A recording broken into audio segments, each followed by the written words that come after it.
scientist and clinical nutritionist. Good morning, everyone. Good morning. તો આજની પહેલો મહિનો બીજો મહિનો છે, પહેલી તારીખ છે. તો કેટલા લોકોની એવી આદત છે કે પહેલી તારીખે બધા ગોલ લખી લે, પોતાના લાઈફ ગોલ હોય, બિઝનેસ ગોલ હોય, બધા લખો છો? ઓકે, તો એવું થયું હશે કે લખતા તો હતા પણ પછી પૂરા નથી થતા એટલે લખવાનું જ મૂકી દીધું. કદાચ અમુક લોકોના એક્સપિરિયન્સીસ એવા રહ્યા હશે. તો ઘણી વખત એવું થાય કે ગોલ તો લખીએ છીએ, પહેલી તારીખ આવે ત્યારે નક્કી કરીએ કે આટલું તો આ મહિને તો રેકોર્ડ બ્રેક કરી નાખવા છે, પણ જ્યારે હાફ મંથ થાય ને ત્યારે જ આપને એવું થાય કે બધી ફોકસ જતું રહ્યું, એનર્જી ડાઉન થઈ ગઈ. અને ક્યારેક એવું થાય કે મારું બોડી પણ મને સાથ નથી આપતું, મારું માઇન્ડ મને સાથ નથી આપતું. તો મારા અમુક લાઈફ એક્સપિરિયન્સીસ પ્રમાણે મને એવું થાય છે કે એ મોટિવેશન નહીં, ગોલ પૂરું કરવા માટે મોટિવેશન નહીં, પણ સાચા મેન્ટર અને ન્યુટ્રિશનની જરૂર છે. અને એ હું મારા લાઈફ સ્ટોરી દ્વારા હું તમને શેર કરવા માંગીશ તમારી સાથે. 12th ની અંદર મેં સાયન્સ લીધું હતું, બાયોલોજી લીધું હતું, અને મારો ગોલ હતો ત્યારે કે મારે MBBSમાં મારે એડમિશન લેવું છે. એક જ ગોલ હતો, ગવર્મેન્ટ કોલેજમાં એડમિશન લેવું છે. મેં બહુ મહેનત કરી. ક્લાસમાં એવું થતું હતું કે હું બહુ ધ્યાન રાખું પણ તો પણ મારું ફોકસ નહોતું રહેતું, મને યાદ રાખવામાં તકલીફ થતી હતી, અમુક કોન્સેપ્ટ ક્લિયર ના થાય. અને પછી રિઝલ્ટ આવ્યું. રિઝલ્ટની અંદર એવું થયું કે મને કોઈ સેલ્ફ ફાઇનાન્સ કોલેજ, ગવર્મેન્ટ કોલેજમાં એડમિશન નહોતું મળે અને પ્રાઇવેટ કોલેજમાં એડમિશન લેવા માટે કન્ડિશન નહોતી. ત્યાં બહુ જ એક ડિપ્રેસિવ ફેઝ હતો અને મેં નક્કી કર્યું કે ફરીથી 12માની એક્ઝામ આપીશ. મેં ડ્રોપ લીધો અને ફરીથી 12માની એક્ઝામ માટે મેં તૈયારી કરી. ફરીથી રિઝલ્ટ આવ્યું અને ત્યારે પણ હું ત્યાં જ હતી. તો આ સ્ટોરીને રિલેટ કરું.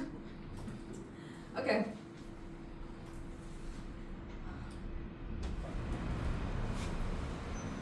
આ સ્ટોરીને જ્યારે હું યાદ કરું છું તો give me a second. It's okay. Take your time. ફિઝિયોથેરાપીમાં એડમિશન લીધું. ત્યારે પણ મને ગવર્મેન્ટમાં તો ના જ મળ્યું, મેં સેલ્ફ ફાઇનાન્સમાં લીધું. ફિઝિયોથેરાપી જ્યારે મારું ચાલતું હતું સ્ટડીની અંદર, પણ ત્યારે પણ મને એ જ પ્રોબ્લેમ રહેતો હતો કે મને યાદ ઓછું રહેતું હતું, ફોકસ ઓછું રહેતું હતું. એક્ઝામનો ધીરે ધીરે હાવ ક્રિએટ થઈ ગયો કે એક્ઝામ આવે ને પહેલાં જ એમ થતું હતું કે મને વાંચેલું બધું યાદ આવશે કે નહીં. અને આ રીતે સેકન્ડ યરમાં જ મને ખબર, એક બ્લડ ડોનેશન કેમ્પ હતો, મને ખબર પડી કે મારું HB લો છે. અને ત્યારથી મેં નક્કી કર્યું હતું કે બ્લડ ડોનેટ કરવા માટે મારી હેલ્થને સુધારવી છે. અને ત્યારે ધીરે ધીરે હેલ્થને સુધારવાની શરૂઆત કરી. ફિઝિયોથેરાપી પૂરું કર્યું. એના પછી 6 વર્ષ એવું રહ્યું કે હું ફિઝિયો પ્રેક્ટિસ કરતી હતી અને સાથે સાથે હેલ્થ અને ફિટનેસ ઇન્ડસ્ટ્રીમાં પણ વર્ક કરતી હતી. તો આ 6 વર્ષ એવા રહ્યા કે જ્યારે એક પણ વીક એવું નથી રહ્યું કે મને એવા સપના ના આવ્યા હોય કે મારી એક્ઝામ અધૂરી રહી ગઈ, પેપર અધૂરું રહી ગયું. અને એ સબકોન્શિયસલી એટલું બધું અફેક્ટ કરતું હતું મને. પછી મને એક મોકો મળ્યો ન્યુટ્રિશન હેલ્થને ઉપર વર્ક કરતાં કરતાં મને ન્યુટ્રિશન ઉપર ઇન્ટરેસ્ટ જાગ્યો અને મેં એક ફોર્મ ભર્યું. મને ગવર્મેન્ટમાં એડમિશન મળ્યું, PG diploma food nutrition and dietetics. મેં ત્યાં એને પણ ફૂલ ટાઈમ કોર્સ, 6 વર્ષના કરિયરને મેં રિસ્ક ઉપર મૂકીને ફૂલ ટાઈમ એક 1 યરનો PG ડિપ્લોમા કોર્સ જોઈન કર્યો અને ત્યાં ન્યુટ્રિશનને સમજ્યું.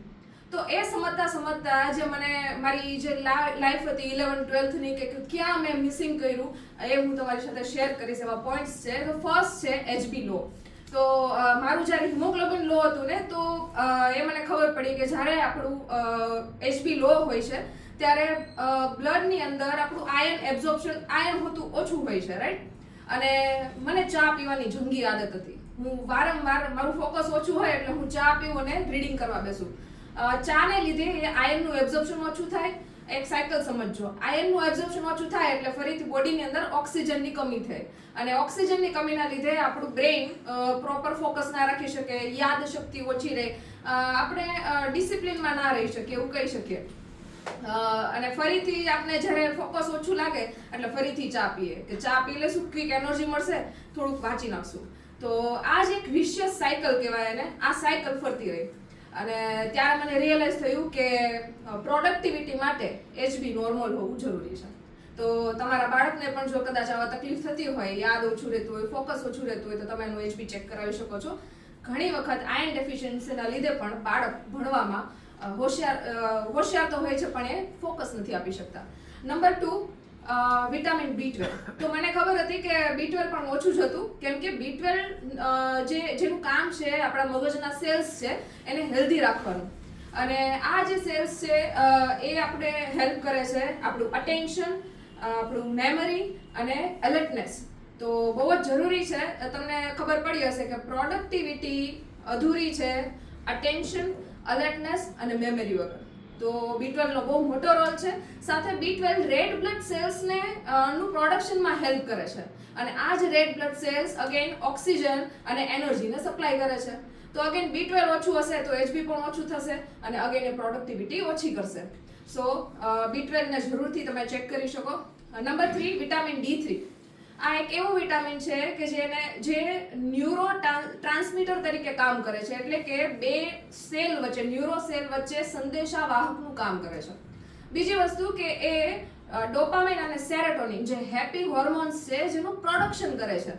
અને આ જે હોર્મોન્સ છે એ રિસ્પોન્સિબલ છે આપણો મૂડ અને આપણા મોટિવેશન માટે. તો ઘણી વખત મારા એવા સિમ્પટમ્સ હતા કે મોટિવેશન ઓછું રહેતું હતું, વાતમાં ડિપ્રેશન થઈ જવાય, ડિપ્રેસ થઈ જવાય, મૂડ ઓછું રહે.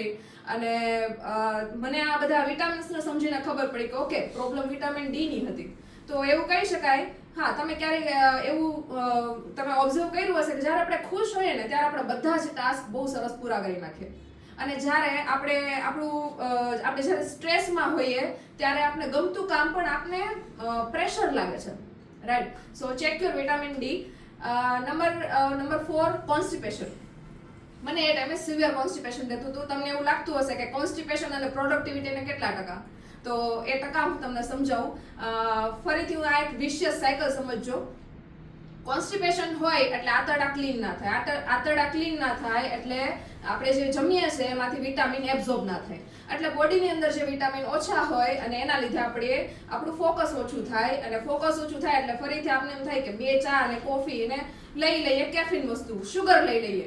અને એ લેવાનું ચાલુ કરીએ એટલે ફરીથી ચા વધારે જો આપણે જાય છે તો ફરીથી એ ડિહાઇડ્રેટ કરે છે બોડીને અને અગેન એ કોન્સ્ટિપેશન કરે છે. તો આ એક આખી વિશિયસ સાયકલ ચાલુ જ રહી છે.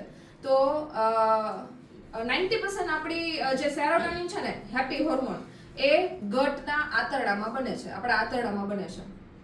તો એવું કહી શકાય કે આપણું ગટ અને બ્રેઇન બહુ કનેક્ટેડ છે. અને ક્યારેક તમે એવું ફીલ કર્યું હશે કે આપણે જ્યારે બહુ ડિપ્રેસ હોય ને, ત્યારે સ્ટ્રેસમાં હોય ને ત્યારે આપણું પેટ ખરાબ હોય.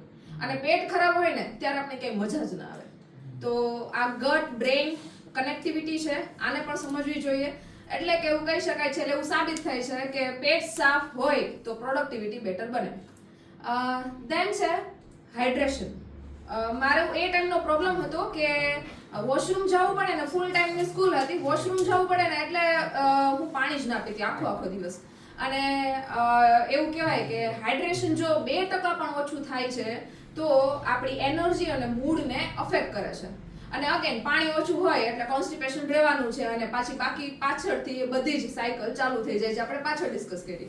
તો ત્યારે મને એવું થયું કે શું પ્રોબ્લેમ તો ખાલી પાણીની જ હતી. મેં સરખું પાણી પી લીધું હોત તો પણ મેં અમારા ગોલ સુધી પહોંચી ગઈ હોત. તો ઘણી વખત ખાલી સિમ્પલ પાણી આપણી પ્રોડક્ટિવિટી, આપણા ગોલને પૂરા કરવામાં મદદ કરી શકે છે. ઓકે.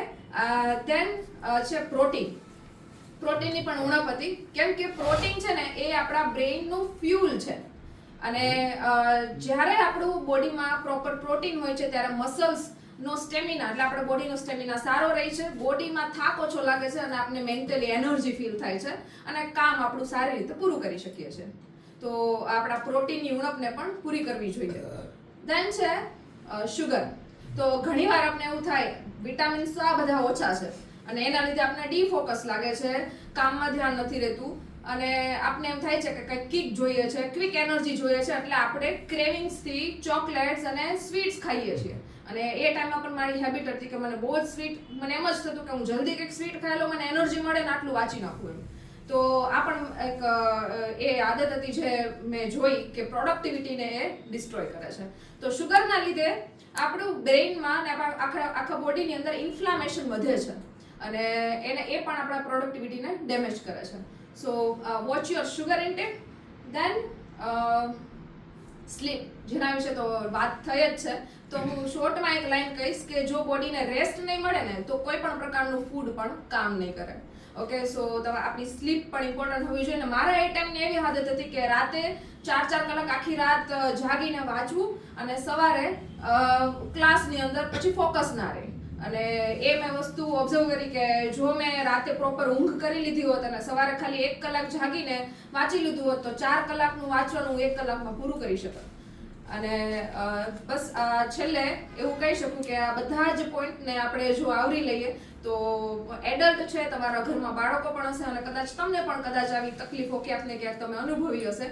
તો જો તમને તમારા બોડીને એનર્જી ઓબ્ઝર્વ કરો અને તમને એવું લાગે છે કે કંઈક આવા સિમ્ટમ્સ છે તો તમારી મોટિવેશનમાં પ્રોબ્લેમ નથી, તમારા ગોલમાં પ્રોબ્લેમ નથી, કદાચ તમારો બોડી સાથ નથી આપી રહ્યું તો રિપોર્ટ્સ કરાવો અને એનું સોલ્યુશન કાઢો. ખાસ કરીને તમારા બચ્ચાઓમાં, કેમ કે ઘણા એવા બચ્ચા હશે કે જેના મારી જેમ એમના ગોલ પૂરા નહીં થયા હોય અને ત્યારે કદાચ એ આઈડેન્ટિફાઈ નહીં થયું હોય અને કદાચ એના જીવનમાં એવા કોઈ મેન્ટોર નહીં હોય, એવા શિક્ષક નહીં હોય કે એમને કંઈક રોડ નહીં આપ્યો હોય. Okay so work on that and so હું એવું કહી શકું કે લાઈફમાં સાચા શિક્ષક, સાચો રોડમાં ગોલ અને ક્લિયરિટી હોય તો યા હોમ કરીને કૂદી પડો. ફતેહ છે.